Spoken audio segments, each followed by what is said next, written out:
When it comes to wedding, it is no surprise that the bridal attire is very much on the top of the list.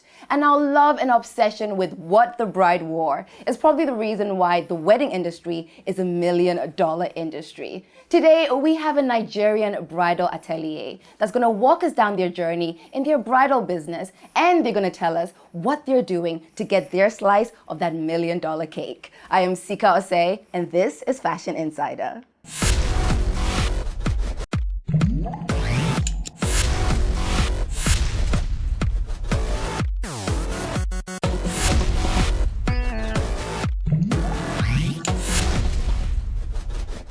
Timi. Hi, Sika. How are you? I'm very well, thank you. So you're rolling in money, $1 million and things like that? That's the idea. You know, I walked into this place and I was like, the spirit of the bride just went into me. Oh, great. I want to be a bride. You will be soon, I'm right? sure. Yes. And wear one of your beautiful attires. I hope you will. I hope you will. Fingers crossed. Yeah. You studied law, yes, did event planning, and now you're a bridal designer. Yes, Take us exactly. through this whole journey and how it all started. Okay, so to cut a long story short, I was one of those students who was better at English, the arts. I wasn't very good at science and math, so the natural line to go down was the legal route. And my mom put her foot down and was very insistent that I had to go, you know, down that route as opposed to study English at university, which is what I probably would have done. She just didn't understand. She's like, are you going to be a lecturer? What's the point?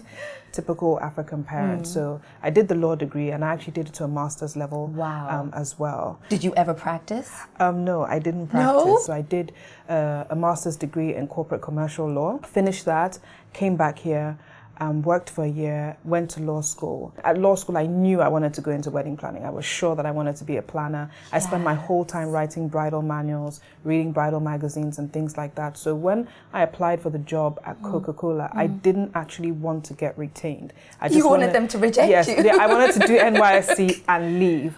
But my mom, again, felt very strongly that I needed the grounding of like a corporate environment. You can't really start a business if you haven't worked for someone. So I went there and they actually did retain me, but I didn't work in the legal department. I worked in the marketing department. I worked there for about 3 years, and then I just bit the bullet and said, you know what, I'm going to happen to life. Life's not going to happen to me. You. I'm going to do what I want. In retrospect, do you think you working at Coca-Cola actually helped you run your own business? Yes, definitely. So it was a positive. Yes, Mommy's always right. Yeah, mine is most of the time. But yeah, the structure was necessary, just understanding the way a corporate environment worked, because those things are transferable to your own business. Yeah. Even as a planner, that's my whole job is predicated on processes and structure. So it was a great learning curve for me. Okay, so what kind of events did you use to plan?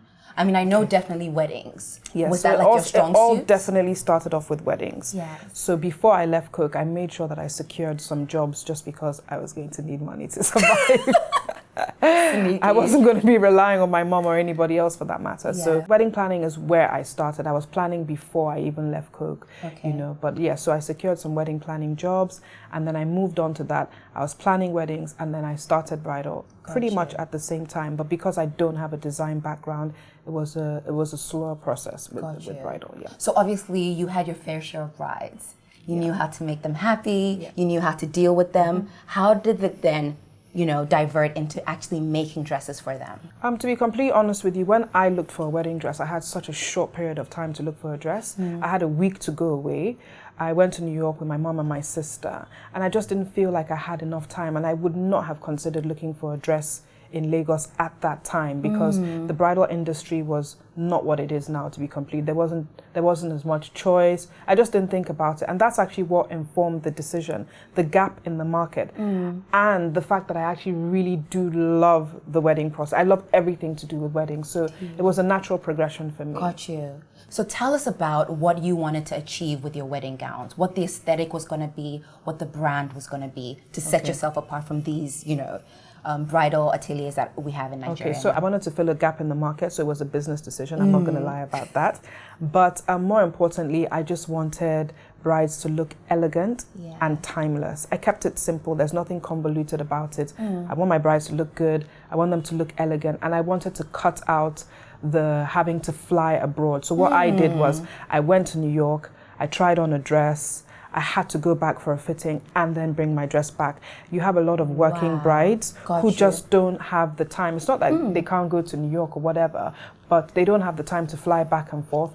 And then you have some brides who can afford to buy a dress in New York, but don't necessarily have housing or family there that they can stay with. So it basically cuts out the process. So I'm an answer to a problem. So I'm solution focused. So that's the whole point in bridal. But still getting the same kind of quality, the same kind of service as you would get in New York. Exactly. So we're comparable to our international counterparts. That's for sure. Okay. Yeah. Do you remember the first dress you designed? Yes. Tell me about it. You mean designed or like sold to a bride? Designed, sold to a bride. Tell me how that came about. The very first bride was Ndani Online. Wow. Yeah. Were you guys friends? How did that happen? So I had a shoot. And the makeup artist who was my very, very first shoot, I was complete novice in bridal. Yeah. The makeup artist was about to do Annie's makeup for another event. And then she turned up and she was like, oh, what's going on here? And she's like, oh, it's a bridal shoot. She says, I'm getting married. A friend of mine was on set at the time. She had a conversation with Annie. I didn't even have a store, Sika, to be completely honest with you. So she said to her, let's arrange this meeting. We met up at my friend's house. She tried on a piece. She loved it. And took her measurements. Like that. And that was the beginning of it. Oh my goodness. You actually have a dress now named after her. Yeah, so we named her dress the NdaniTV dress. Yes, exactly. And are you open for collaboration? So the bride comes and says, this is what I want. And then you put your spin on it. Or are you very insistent, depending on what you know, being the expert will look good on the bride? We try not to be pushy. Yes. At the end of the day, my job is to make the bride look like the best version of herself completely. So you get some brides come in and they're like, I want a mermaid dress. I know it's a mermaid. Yeah. Rather than push my opinion on the bride, I put her in a mermaid first. Okay. If I know, my gut usually is right. Every time a bride comes in, I say, this is the dress, and it usually is. Yes. So I'll say to her, try on a mermaid. So they try on a mermaid, they try on a trumpet, and then I build up to what I think is going to be it. And then they put it on and they're like, oh my God, this is my dress. And they start crying. So you coerce them gently into what you know is their dream dress. Because sometimes when you're looking at a bridal magazine, you have like a 6-foot tall model. You know, she's sometimes a size 0 or a size 8. Yes. And then you have curvier girls who come in who are absolutely beautiful, but something else would flatter them. But because they've seen it on a particular model look a particular way, they have a tunnel vision and they haven't opened up their mind to what actually suits their own body. Gotcha. So when they come into the store, it's my job to bring out the best in the bride. We've had some brides who are top heavy and their instinctive response is to go across. Yes, and not show. And then it just broadens them up. The eye just goes wide. Okay. But sometimes you can still have your modesty and go in a little bit, so it draws the eye in and narrows the frame as opposed to opening it up. So it's actually very good for a bride to come in thinking or keeping in mind their body shape and not just necessarily looking at a magazine. Yes, absolutely. Are Nigerian brides difficult? No. I think Nigerian brides are just like any other bride. I think that the atmosphere that they walk into is very, very important. Yes. I mean, we try to be as accommodating as we possibly can. Obviously, you will get the one bride who, you know, is very highly strung, is very stressed out. And sometimes, you know, they walk in with their issues. You know, they've been talking to, you know, different relatives and certain things aren't going right. So they come in and we just try and take that away. So when you come in, it's actually just to treat yourself and it's about yourself. You only have one time to wear this dress, so we try and bring back the focus to what it is. Tell us about this new collection that you have. Okay, the new collection is actually still very much in its infancy stage. I haven't, I'm designing it as it comes to me, to be completely honest with you. In the past collections, I've known what all the dresses are going to look like from inception.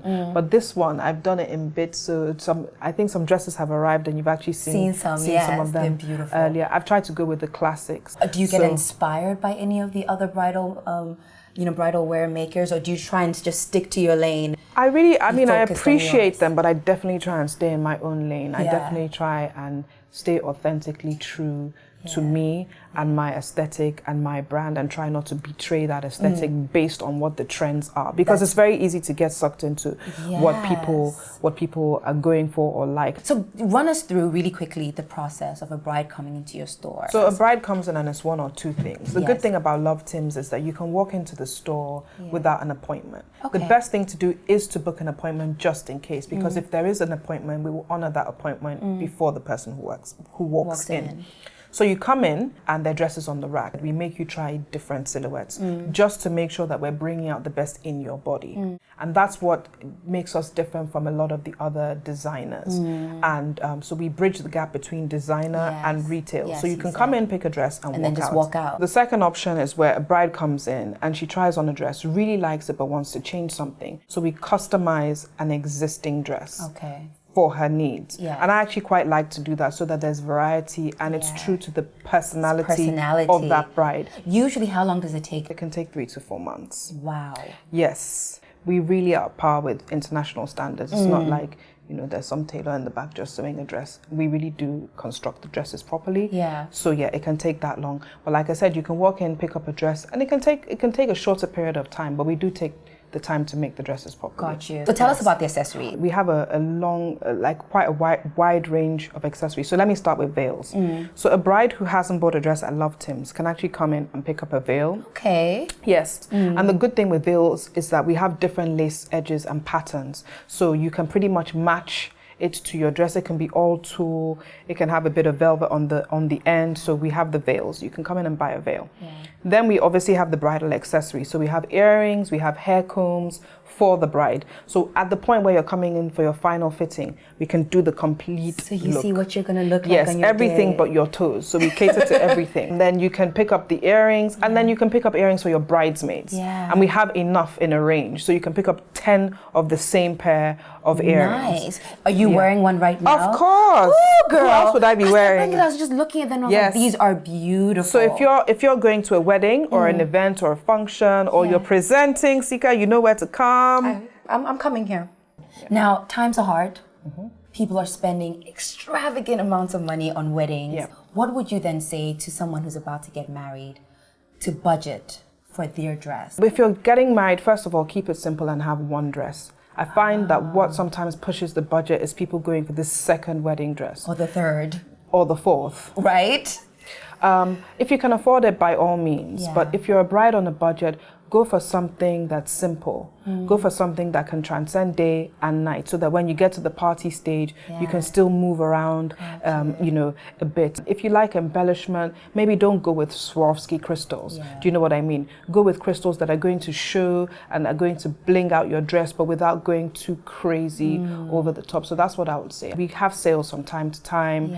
You can get a dress off the rack. You can come to a sample sale, and then the dress obviously would then be cheaper. And when you're custom making, like I say, don't go too over the top. Crazy. And then so you'll be able to keep price-wise, it. you have something for everybody. Definitely have something. And they're all going to look beautiful. Absolutely, that's the idea. Have the Love Tims touch. Absolutely. The clothes are beautiful. Thank you, Sika. And maybe one day I will be a Love Tims bride. Absolutely, not maybe. Definitely one day. I'm going to hold you on that. I'm going to hold you too. I'm definitely going to hold you. Thank you so much for being on Fashion Thank you, Sika. Insider. It's been really nice having you. Thank you. Well, I don't know about you guys, but I've been gingered, been really filled with the bridal spirit. And it's nice to know that on my big day, when I'm walking down the aisle to say I do, we have people like Love Tims to make all my bridal dreams come true. I hope you've enjoyed this. Make sure to follow us on all our social media platforms for this and so much more. I've been your host, Sika Osei. See you next time.